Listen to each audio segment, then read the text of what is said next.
دسیسه های نهضتی چگونه سازمان می آوند و چگونه ساخته می شوند. سالهای 90 نهضتی ها خواستند دسیسه بازی کنند و البته همه ما میدونیم که اینا هر کاری میکنند با فرمان خواجه هاشون میکنند، خواجه های خارجی هاشون میکنند. وقتی ما خواجه میگیم شاید مردم سوال کنند که خواجه کی است؟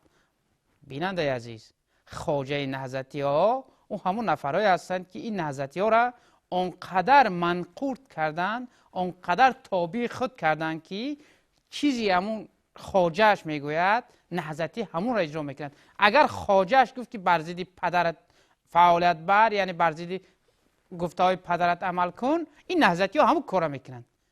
خواجهشان این نهضتی ها را تا به اون حد منقورت کردگی است که اینا دیگر وجدان را فروختن، دیگر بر علیه والدین خود، بر علیه پدر و مادر خود، بر علیه ملت و دولت، بر علیه وطن می جنگند.